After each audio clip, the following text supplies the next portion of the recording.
Praise the lord. ఈ ఉదయకాలము దేవుని సన్నిధిలో మనము వాక్యం ధ్యానించడానికి దేవుడిచ్చిన కృపను బట్టి దేవునికి వందనములు. చేరవచ్చిన మీకు అందరికీ ప్రభువైన యేసుక్రీస్తు నామంలో శుభములు తెలియజేస్తున్నాను. మరొక నూతన దినాన్ని దేవుడు మనకిచ్చాడు. గడిచిన రాత్రి అంతా కూడా దేవుడు మనల్ని క్షేమంగా కాపాడి ఈ ఉదయకాలంన సజీవుల రెక్కలో ఉంచినందుకు దేవునికి వందనం చెల్లిద్దాం. మరి ఉదయకాలం దేవుడు మనకిచ్చినటువంటి కృపావార్త కీర్తనల గ్రంథము 32వ కీర్తన 8వ వచనము. నీకు ఉపదేశము చేసేదను, నీవు నడవవలసిన మార్గమును నీకు బోధించదను, నీ మీద దృష్టి ఉంచి నీకు ఆలోచన చెప్పదను. దేవుడు ఈ గొప్ప వాగ్దానం మనకు చేస్తున్నాడు. ఆయన మనకు ఉపదేశం చాలని ఇష్టపడుతున్నాడు. మనం ఏ మార్గంలో నడవాలో ఆయన బోధిస్తాడు. ఆయన ముఖ్యంగా మన మీద తన దృష్టి ఉంచుతాడు. అంటే మనపైననే ఆయన కన్ను ఉంటుంది. మనం ఎక్కడికి వెళ్ళినా కూడా ఆయన దృష్టి మన మీదనే ఉంటుంది. మనం ఎటు వెళ్ళాలో, ఎలా వెళ్ళాలి అనేది దేవుడు మనకు ఇన్స్ట్రక్షన్ ఇస్తూ ఉంటాడు. మరి యెషయా గ్రంథంలో ఒక చోట ఏమని రాబడిందంటే, ఇదిగో ఇదే మార్గము, ఇందులోనే నీవు వెళ్ళుము అని ఒక స్వరము వినిపిస్తుందట. మనము అందుకే ఎందుకు ఆ స్వరం ఎప్పుడు వినిపిస్తుంది అంటే, మనం ఎప్పుడైతే దేవునితో మన హృదయాన్ని అనుసంధానం చేసుకుంటామో అప్పుడే ఏదో సైన్స్లో ఒకటి చెప్తూ ఉంటారు, టెలిపతి అనేదో అలాగా. అంటే మనకు దేవునిపైన మాత్రమే దృష్టి ఉంచినప్పుడు మనకు అది మన హృదయానికి తడుతూ ఉంటుంది, లేకపోతే ఒక స్వరము వినిపించినట్లుగా అనిపిస్తూ ఉంటుంది. అది మన హృదయంలో వినిపిస్తుందన్నమాట. అప్పుడు మనము ఆ మార్గమే, ఇది దేవుని మార్గం అనుకుని మనం వెళ్ళవచ్చు. అలాంటి ఒక దేవునితో సంబంధాన్ని మనము ఎల్లప్పుడూ కూడా అది ఎల్లప్పుడూ కంటిన్యూస్గా ఉంచుకోవాలి. ఏమాత్రం కూడా దాని నుంచి మనం డిస్ట్రాక్ట్ అయినప్పుడు మనకు అది అర్థం కాదు, మనకు తెలియదు. ఒక కన్ఫ్యూజన్లోనికి వెళ్ళిపోతాము, గందరగోళ పరిస్థితుల్లోనికి వెళ్ళిపోతాము. మనం ఏం చేయాలో మనకు అర్థం కాని పరిస్థితి, ఏ దారి ఎంచుకోవాలో అర్థం కాని పరిస్థితి. కానీ దేవునికైతే ఆయన కనుదృష్టి ఎప్పుడు మన మీదనే ఉన్నది. ఆయన నిన్ను నన్ను ఎల్లప్పుడూ చూస్తూ ఉన్నాడు. మనం అనుకుంటాము, నేనే పాటి వాడిని, నేనే పాటి దాన్ని, నా గురించి ఎందుకు దేవుడు శ్రద్ధ తీసుకుంటాడు అని మనము అనుకోవచ్చు. కానీ ఆయనకు ప్రతి ఒక్కరూ కూడా దేవునికి చాలా ప్రియమైన వారు. మనల్ని దేవుడు ఎంతో ఇష్టంగా తన చేతులతో నిర్మించుకున్నాడు. ప్రతి ఒక్కరిని కూడా ఒక ప్రత్యేకమైన వ్యక్తిగా సృష్టించాడు. నిజమే, మీరు గుర్తించారా? మన చేతి వేళ్ళ గుర్తులు కూడా ఫింగర్ ప్రింట్స్ అంటారు కదా, అవి కూడా ఒకరికి ఉన్నటువంటి ఫింగర్ ప్రింట్స్ ఇంకా ఇంకొకరికి ఉండవు. ఇన్ని కోట్ల మంది ఈ లోకంలో ఉన్నప్పటికీ కూడా ఏ ఒక్క ఫింగర్ ప్రింట్ కూడా ఇంకొకళ్ళతో మ్యాచ్ అవ్వదు. అలాగే చెవి నిర్మాణం ఒక్కొక్కళ్ళది ఒక ప్రత్యేకమైనది. మరి కంటి పాప ఒక్కొక్కళ్ళది ఒక్కొక్క ప్రత్యేకమైనది. ఆ విధంగా ప్రతి మన శరీరంలో అంతర్భాగంలో ఉండే డైజెస్టివ్ సిస్టమ్ అనేది ఏదైతే ఉన్నదో అదంతా కూడా ఒక్కొక్కళ్ళకి ఒక్కొక్క రకంగా ఉంటుంది. అందుకే మనమే కాదండి, ఈవెన్ జంతువులకు కూడా ప్రత్యేకమైన ఏర్పాటు ప్రతి ఒక్కదానికి వైవిధ్యంగానే ఉంటుంది. అలాంటి గొప్ప దేవుడు మన దేవుడు మనల్ని ఒక ప్రత్యేకమైన సృష్టిగా సృష్టించుకొని, ఎందుకని సృష్టించుకున్నాడంటే ఆయన మనం చేయవలనని కొన్ని సత్క్రియలు ఏర్పాటు చేశాడు. ఆ సత్క్రియలు చేయడానికి మనల్ని ఆయన ప్రత్యేకంగా ఏర్పరచుకున్నాడు. ఒక ప్రత్యేకమైన దేవుని సృష్టి అయి ఉన్నాము. స్పెషల్లీ మనము స్పెషల్లీ మేడ్ అని మరి దేవుడు చెప్తున్నాడు. ఆయన నా చేతి పని, ఆయన అంటున్నాడు, నా చేతి పని అయి ఉంటారు మీరు అని మనల్ని ఒక దేవుడు 60వ అధ్యాయము యెషయా గ్రంథంలో ఆయన అంటాడు, నీ జనులు నీతిమంతులైందురు, నన్ను నేను మహిమపరుచుకున్నట్లు వారు నేను నాటిన కొమ్మగాను నేను చేసిన పనిగాను ఉంటారు అని చెప్తాడు. ఆయన ఆయన చేసిన పని ఎంత అద్భుతం కదా. మనము ఏదైనా ఒక పెయింటింగ్ వేసాము, లేకపోతే ఒక మంచి బొమ్మని తయారు చేసామనుకోండి, ఇది నేనే చేశాను అని చెప్తారు కదా. ఇది నేను చేసింది అని చెప్పి అందరికీ చూపించుకుంటాము.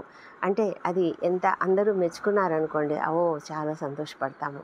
మరి మనల్ని గురించి దేవుడు కూడా అలాగే ఫీల్ అవుతాడనమాట. ఇదిగో నన్ను ఒకవేళ నిన్ను గురించి ఎవరైనా గొప్పగా చెప్పారనుకోండి, అప్పుడు దేవుడు చాలా సంతోషపడతాడు. ఎందుకంటే అబ్బా, నేను చేసిన పని, ఇదిగో ఈ వ్యక్తి ఇంత గొప్ప స్థితికి వచ్చాడు, ఇంత గొప్పగా ఉన్నతమైన ఉత్తీర్ణత పొందుకున్నాడు, ఇంత గొప్పగా ఒక మంచి విజయం సాధించాడు, ఇంత గొప్పగా మంచి పేరు తెచ్చుకుంటున్నాడు, ఇంత గొప్పగా దేవుని పరిచర్య చేస్తున్నాడని ఆయన ఎంతగానో సంతోషపడతాడు. మరి నీవు నేను అలాంటి స్థితిలో ఉన్నామా? మరైతే ఈ దినము దావీదు ఏమంటున్నాడంటే, మనము అలాంటి స్థితిలో ఉండాలి, మనము అలాంటి దేవుని నుంచి ఇన్స్ట్రక్షన్ పొందుకోవాలి. దేవుని యొక్క కనుదృష్టి మన పైన ఉంటుంది ఎల్లప్పుడూ. అయితే మనము ఆ విధంగా దేవునితో అనుసంధానమై ఉండాలి అంటే మనం ఎప్పుడైనా కూడా మన పాపములన్నీ కూడా ఆయన ఎదుట ఒప్పుకోవాలి. దావీదు అంటున్నాడు, తన అతిక్రమములకు పరిహారం నొందినవాడు, తన పాపమునకు ప్రాయశ్చిత్తం నొందినవాడు ధన్యుడు అని. ఎవరైతే పాపములను దాచిపెట్టుకుంటాడో వాడు వర్ధిల్లడు. ఎవరైతే పాపములను ఒప్పుకొని దేవుని సన్నిధిలో పశ్చాత్తాపడతారో అలాంటి వారు దేవుని నుంచి మరి ఒక క్షమాపణ పొందుకుంటారు. కనుక వారు సంతోషంగా ఉండగలుగుతారు. ఒక పశ్చాత్తాప గీతం ఇది. ఆ పశ్చాత్తాపంతో అతడు తన పాపంను ఒప్పుకుంటూ చెప్తున్నటువంటి మాటలు. ఇది 51వ కీర్తనకు అనుసంధానించబడింది అని మరి ఈ కీర్తన బైబిల్ పండితులు చెప్తారు. దేవుని యొక్క కనికరం కొరకు అతడు దేవుణ్ణి ఏ విధంగా వేడుకున్నాడు, ఆ విధంగా వేడుకున్న తర్వాత 51వ కీర్తన చదివితే మనకు అర్థమవుతుంది. అతని నా పాపములు నా ఎదుటనే ఉన్నాయి, నా అతిక్రమములు భయంకరమైనవి, నేను చాలా భయంకరమైన ఘోరమైన పాపిని, నేను గర్భంలోనే నా తల్లి నన్ను పాపంలోనే కనింది, మరి నేను పాపంలో కంటిన్యూ అయ్యాను. ఇప్పుడు ఎంత భయంకరమైన పాపం చేసిన, నా పాపం ఎలాంటి పాపం అంటే అది పోవడానికి వీలు లేదు. కానీ నీవైతే దేవా, నీవైతే హిస్సోపుతో నన్ను కడుగుతావు, నీవైతే నన్ను చాలా గొప్పగా పవిత్రపరుస్తావు, నా పాపములన్నీ తుడిచివేస్తావు అని ఎంతగానో వాళ్ళు కోరుకుంటూ మరి దేవుని సన్నిధిలో అతడు ఎట్లా అడిగాడో ఆ తర్వాత అతడు అతని పశ్చాత్తాపాన్ని బట్టి దేవుడు అతన్ని కనుకరించి అతని పాపమంతా కూడా కడిగి వేశాడు. అందుకే మరి ఇలాంటి పశ్చాత్తాప గీతాలు కొన్ని ఉన్నాయి. మరి 32వ కీర్తన కూడా అలాంటిదే. అయితే దేవుని యొక్క సన్నిధిలో అతడు ఒప్పుకున్నాడు. నాతాను ప్రవక్త ఎప్పుడైతే వచ్చి అతనికి చెప్పాడో, నీవు ఇలా పాపం చేశావు అని అతడు అర్థం చేసుకొని, తను తెలుసుకొని, తను రియలైజ్ అయ్యి అతడు దేవుని సన్నిధిలో మరి పాప పశ్చాత్తాపమును పొందుకొని ఆ తర్వాత పాప పరిహారం అంటే దేవుని యొక్క క్షమాపణను కూడా పొందుకున్నాడు. అందుకనే అతను చెప్తున్నాడు, అతిక్రమములకు పరిహారం అందితే ఎంత హ్యాపీగా ఉంటుందని అతను చెప్తున్నాడు. యెహోవా చేత నిర్దోషి ఎప్పుడైతే మనం మన పాపములను ఒప్పుకుంటామో దేవుడు మన పాపములను తీసివేస్తాడు.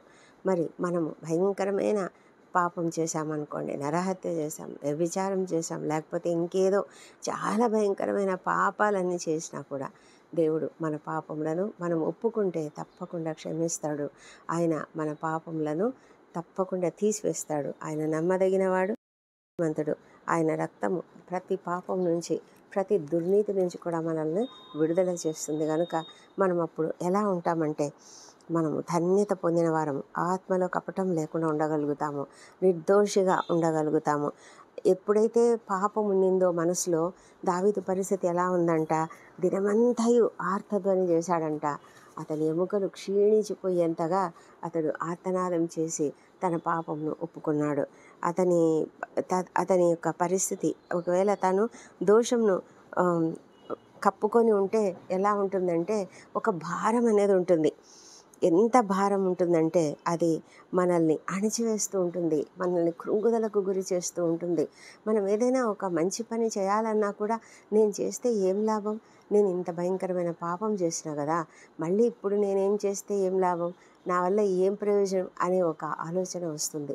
మనల్ని అపవాది మన పాపములను గుర్తు చేసి మనల్ని ఇంకా ఇంకా అణచివేస్తూ మనల్ని కృంగుదలలోకి తీసుకువెళ్తూ ఉంటాడు. అయితే ఎప్పుడైతే మనము ఆయన సన్నిధిలో మన పాపములను ఒప్పుకుంటామో అప్పుడు మనకు ఫ్రీడమ్ అనేది వస్తుంది. మీరు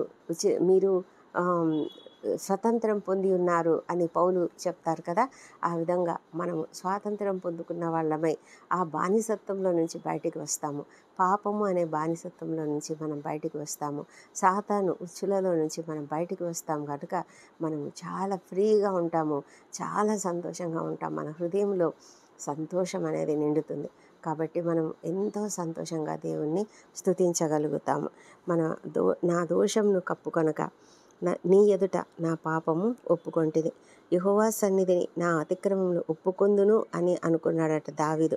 ఆ విధంగా అనుకున్నాడు గనుకనే ఆ దేవుడు తన దోషమును పరిహరించి ఉన్నాడు. కాబట్టి అలా జరిగినప్పుడు ఏమవుతుందంటే మనము దేవుని సన్నిధిలో ప్రార్థన చేస్తాం. ఆయన సన్నిధిలో మనం సంతోషంగా కృతజ్ఞతాస్తుతులు చెల్లిస్తాం. అప్పుడు మన హృదయం ఇంకా ఇంకా సంతోషంతో నిండిపోతుంది. అప్పుడు మన పరిస్థితి ఎలా ఉంటుందంటే మనము ఎంత కష్టమైనా కూడా తట్టుకోగలుగుతాము. విస్తార జల ప్రవాహములు పొరలు వస్తాయి. అంటే ఈ లోకంలో మనం ఎన్నో సమస్యలు ఎదుర్కొంటాం. మనల్ని ఎంతోమంది నిందిస్తారు, ఎంతోమంది ఎగతాళి చేస్తారు, అవమానిస్తారు. కానీ దాన్నంతా మనం పట్టించుకోము.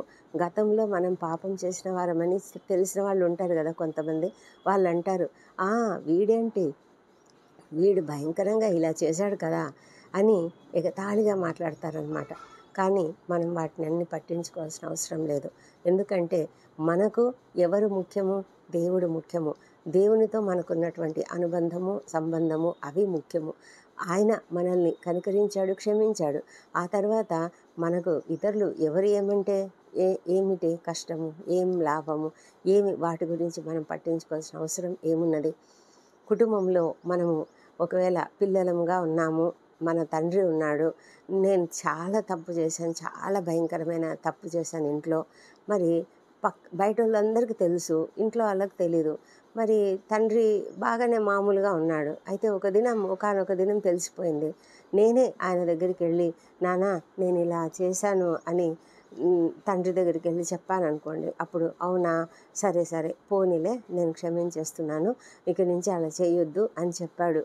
ఆ తర్వాత వేరే వాళ్ళు వచ్చి మీ అబ్బాయి ఇలా చేశాడు తెలుసా అని మా నాన్నతో చెప్పారు.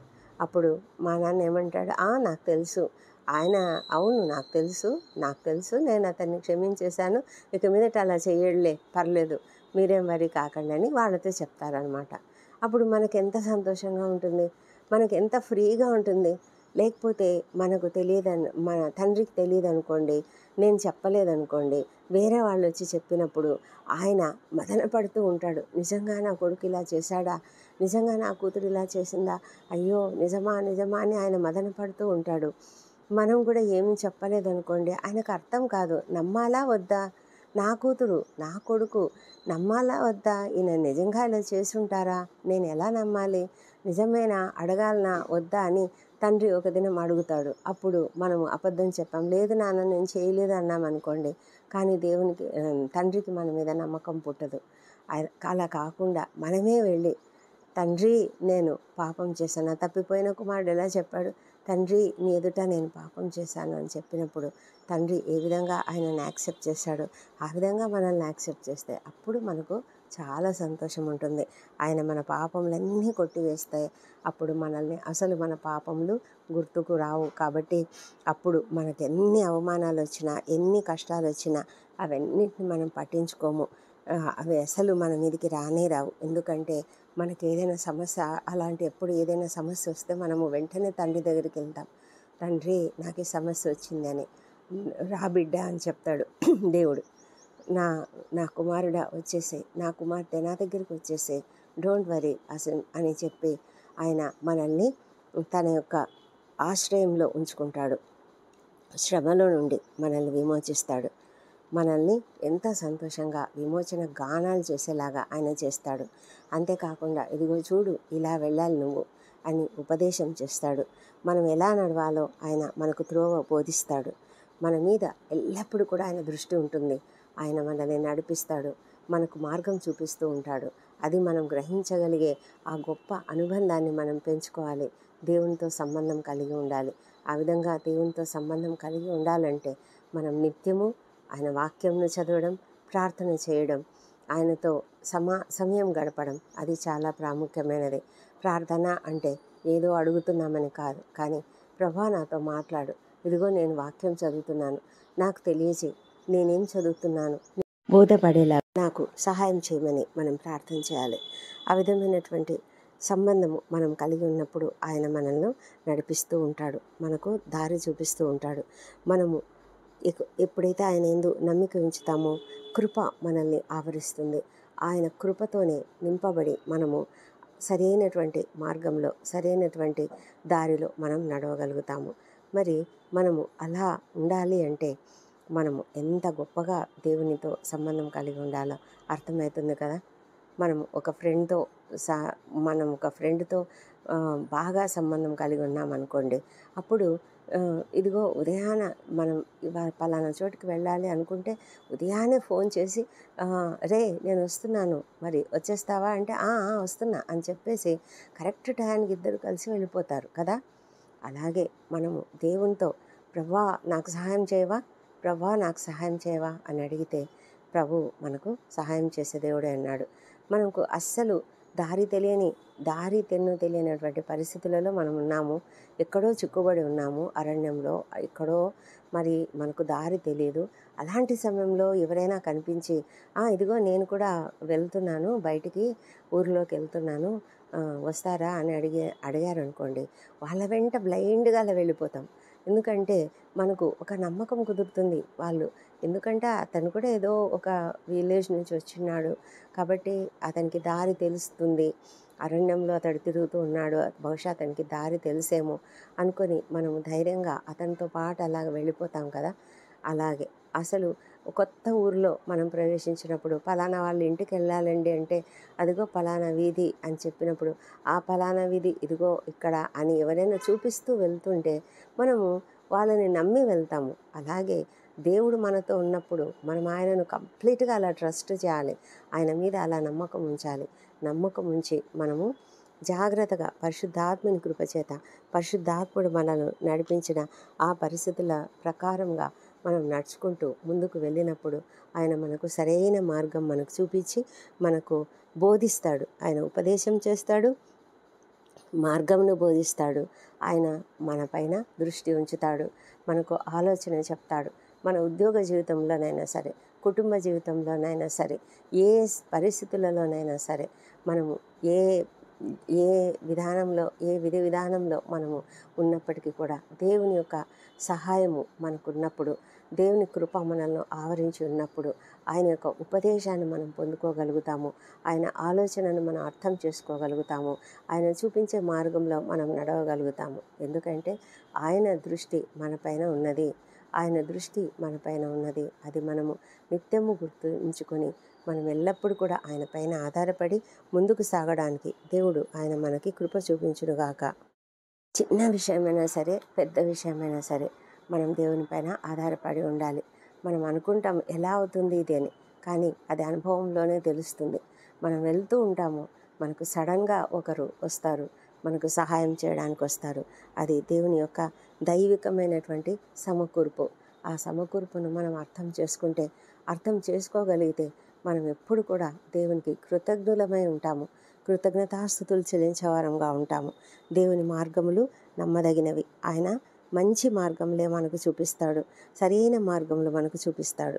ఆయన మార్గంలో ఉత్తమమైన మార్గంలో, ఆయన మార్గంలో ఉన్నతమైన మార్గంలో అసలు మన ఆలోచనలకి ఆయన ఆలోచనలకి ఎంత వ్యత్యాసంగా ఉంటుందంటే ఆయన మార్గంలో మన మార్గంల కంటే వేరైనవి, ఆయన తలంపులు మన పట్ల ఉన్నతమైనవి గనుక ఆయన చూపించే మార్గంలైనా, ఆయన చూపించే మన పరిస్థితులు ఏవైనా సరే ఎంతో ఉన్నతమైనవిగా ఉంటాయి. కాబట్టి మనము ఎంత అద్భుతంగా ఆయనని ఫాలో కావచ్చు, ఆయన పైన కంప్లీట్గా డిపెండ్ కావచ్చు. మనం ఎప్పుడు కూడా భయపడవలసిన అవసరం లేదు. మనము దేవుని చేతిలో కంట్రోల్ అయినప్పుడు మనం ఎంత సంతోషంగా ఆయనకు విధేయులమై ఆయన చేతి కింద దీన మనస్కులమై ఉన్నప్పుడు ఆయన సరైన మార్గంలో మనల్ని నడిపిస్తాడు. మనకున్నటువంటి ఆలోచనలు, మనకున్నటువంటి తలంపులన్నిటిని కూడా ఆయన సఫలం చేస్తాడు. ఆయన సరైనటువంటి రీతిలలో మనల్ని నడిపిస్తాడు. ఎంత గొప్ప దేవుడు!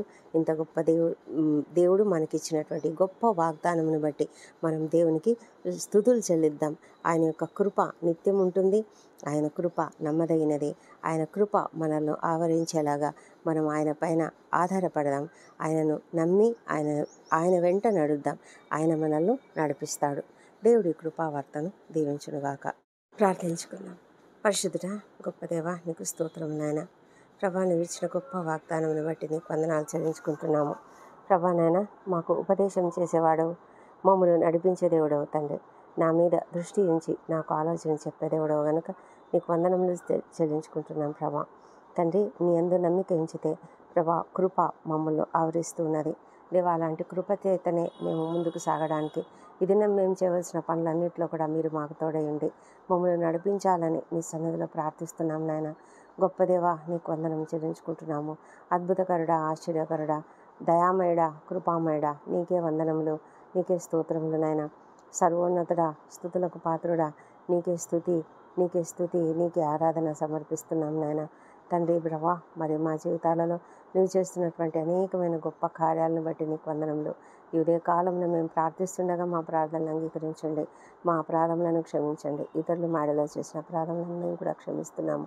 అవును తండ్రి, మా అతిక్రమములను దాచుకుంటే మేము ఎంతో కృంగిపోతాము తండ్రి. అయితే మేము ఎప్పుడైతే నీ సన్నిధిలో మా అపరాధములను ఒప్పుకొని వాటిని మేము క్షమాపణ పొందుకుంటామో మేము ధన్యులము తండ్రి. మేము ఎంతో సంతోషంగా ఉండగలుగుతాము. ఇలాంటి గొప్ప కృపను మీరు మాకు ఇచ్చిన దేవానికి వందనాలు తండ్రి. స్తుతులకు స్తోత్రములకు పాత్రుడవు నాయన. మా ప్రభా, నిన్ను స్తుతిస్తున్నాము, ఎల్లప్పుడూ కొనియాడుతున్నాము దేవా.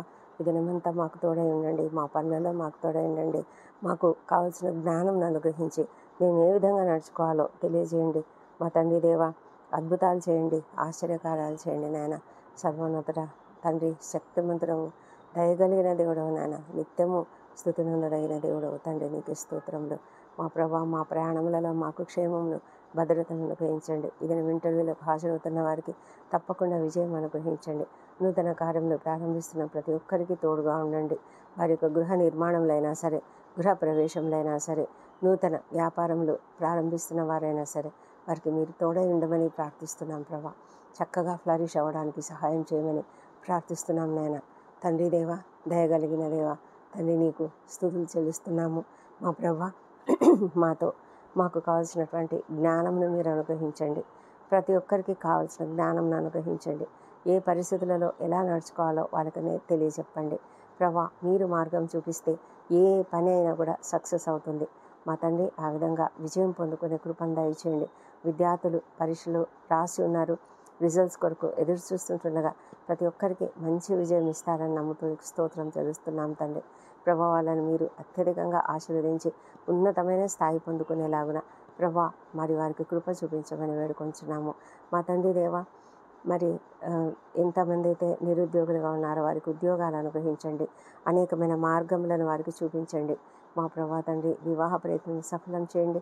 సంతానం కొరకు ఎదురు చూస్తున్న బిడ్డలను ప్రభా మీరు దర్శించి వారిలోని పునరుత్థాన శక్తిని ప్రవేశపెట్టి చక్కటి సంతానంను వారికి అనుగ్రహించమని ప్రార్థిస్తున్నాం నాయన. మా ప్రభా తండ్రి, ఎవరెవరైతే నాయన నీ సన్నిధిలో ఇంకా మరి సమస్తమును అడుగుతున్నారో, ఏమేం కావాలని అడుగుతున్నారో నీ చిత్తానుసారంగా ప్రతి ఒక్కరికి దయచేసే దేవుడవు సహాయం చేయండి. అప్పుల బాధ నుంచి, ఆర్థిక ఇబ్బందుల నుంచి ప్రతి ఒక్కరికి విడుదల దయచేయండి. కుటుంబాలలో సమస్యలు తొలగించండి. శాంతి సమాధానం అనుగ్రహించండి దేవా. అనారోగ్యంతో హాస్పిటల్స్లో ఉన్నటువంటి ప్రతి ఒక్కరిని లేవనెత్తండి. త్వరగా వారు కోలుకునేలాగా సహాయం చేయండి. సర్జరీలు గుండా వెళ్తున్న వారికి తగిన సహాయం చేయండి. శక్తిని బలం అనుగ్రహించండి. వారికి తండ్రి సరైనటువంటి మరి జ్ఞానం కావలసిన శక్తిని బలం అనుగ్రహించి త్వరగా కోలుకునేలాగా వారికి కృప చూపించమని ప్రార్థిస్తున్నాం. డాక్టర్లకు కావాల్సిన మంచి జ్ఞానం అనుగ్రహించండి ఆయన ప్రభా. డాక్టర్లకు, నర్సులకు కావాల్సిన ఓర్పును, సహనమును అనుగ్రహించండి. ప్రేమ కలిగిన వారు చూసుకునేలాగా కృప చూపించండి. దేవా, సహాయం చేయమని ప్రార్థిస్తున్నాం తండ్రి. నీ దయతోనే ప్రతి ఒక్కరిని నడిపించమని ప్రార్థిస్తున్నాం నాయన. మా ప్రభా తండ్రి, అద్భుతాలు చేయండి, ఆశ్చర్యకార్యాలు చేస్తే దేవుడు మీరు ఎవరికి కూడా నాయన మరి అనారోగ్యంగా ఉండకుండా ప్రతి ఒక్కరిని స్వస్థపరిచే దేవుడు, ఎంత భయంకరమైన వ్యాధిగ్రస్తులైనా బాగు చేయగలిగిన దేవుడు ప్రభా, నీకు స్తోత్రం చెల్లిస్తూ తండ్రి, మరి సర్జరీ అయిపోయిన వారందరూ బాగా కోలుకోవాలని నీకు స్తుతులు చెల్లిస్తూ అడుగుతున్నాం ప్రభా. మా తండ్రి, త్వరగా కోలుకుని వారు సంతోషంగా ఉండడానికి కృప చూపించండి. వారికి ఉన్న ఆర్థిక ఇబ్బందులను తొలగించమని ప్రార్థిస్తున్నాం నాయన. భయంకరమైన వ్యాధులతో బాధపడుతున్న వారు, నీరసించిపోయినటువంటి వారు, కండరాలలో బలం లేనివారు, నరాలలో బలం లేనివారు ప్రభా, ఇంకా కీళ్ళ నొప్పులు, కాళ్ళ నొప్పులు, మోకాళ్ళ నొప్పులు, మరి స్పాండిలైటిస్తో, తలనొప్పులతో, రకరకాల తలనొప్పులు ప్రభా, అన్నిటి నుంచి కూడా విడుదల, ప్రతి ఒక్కరికి విడుదల దయచేయమని ప్రార్థిస్తున్నాం. ఈ ప్రార్థనలు ఏకీభవించిన ప్రతి ఒక్కరిని దీవించినాయన. ఎవరెవరికి ఎలాంటి సమస్యలు ఉన్నాయో ఆ సమస్యలన్నింటినీ కూడా తొలగించమని ప్రార్థిస్తున్నాం నాయన. తండ్రి మా ప్రభా, మరి ప్రపంచమంతటా శాంతి సమాధానం అనుగ్రహించండి. మా దేశకాల పరిస్థితులు మీరు తెలుసు నాయన. మా తండ్రి, మాకున్న ఆ పరిస్థితులు, మరి బార్డర్స్లో ఉన్నటువంటి ఉద్రిక్తత సమస్తమును తొలగించి సంపూర్ణంగా నాయన మాకు విడుదల అనుగ్రహించి మేమంతా కూడా సంతోషంగా పీస్ఫుల్గా ఉండడానికి సహాయం చేయండి ప్రభా. భయంకరమైన హింసలు, భయంకరమైన అన్యాయాలు, అక్రమాలు జరుగుతున్నాయి నాయన ప్రభా. మీరు ఇన్వాల్వ్ కమ్మని ప్రార్థిస్తున్నాం ప్రభా. మీ యొక్క పరిశుద్ధమైన హస్తములు చాపండి, బలమైన హస్తములు చాపండి నాయనా. శక్తివంతమైన హస్తములు చాపి మా పైన మరి మీ యొక్క కృప కుమ్మరించండి దేవా. మా పట్ల మీ యొక్క కృపను చూపించండి దేవా. నీ పరిశుద్ధాత్మను మా దేశంపై కుమ్మరించండి. ప్రతి ఒక్కరూ నిన్ను తెలుసుకునేలాగా సహాయం చేయండి మా తండ్రి దేవా. యుద్ధ వాతావరణం తీసివేయండి నాయన. మా తండ్రి, శాంతిని, సమాధానం అనుగ్రహించండి ప్రభా.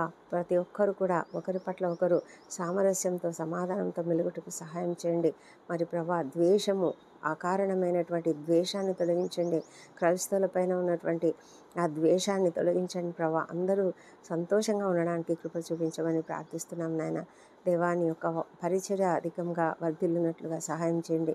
ప్రతి ఒక్కరూ నాయన నీ వైపు తిరిగినట్లుగా సహాయం చేయండి. రక్షణ లేని ప్రతి ఒక్కరిని నువ్వు తెలుసుకొనిలాగున కృప చూపించండి. వారి హృదయాలను తెరవండి. నిన్ను అంగీకరించే కృపను దయచేయమని ప్రార్థిస్తున్నాం ప్రభా. మా తండ్రి దేవా, నీ దయతోనే ప్రతి ఒక్కరిని నడిపించమని ప్రార్థిస్తున్నాం దేవా తండ్రి. మరి భయంకరమైన వ్యసనాలకు గురైన వారికి విడుదల దయచేయమని ప్రార్థిస్తున్నాం. ప్రతి ఒక్కరు నీ బిడ్డలుగా మారటానికి కృప చూపించమని వేడుకుంటున్నాం తండ్రి. ఇది నా బర్త్డే, వివాహ దినం జరుపుకుంటున్న బిడ్డలను దీవించండి. గడిచిన సంవత్సరం అంతా మీరు వారికి చేసిన ప్రతి మేలను బట్టి నీకు వందనములు. రాబోయే సంవత్సరంలో ఇంకా అధికమైన మేలను వారికి అనుగ్రహించమని ప్రార్థిస్తున్నాము మా తండ్రి దేవా. మా ప్రార్థనలని మీరు అంగీకరించి జవాబులు ఇచ్చినందుకు నీకు వందనం చెల్లించుకుంటున్నాము.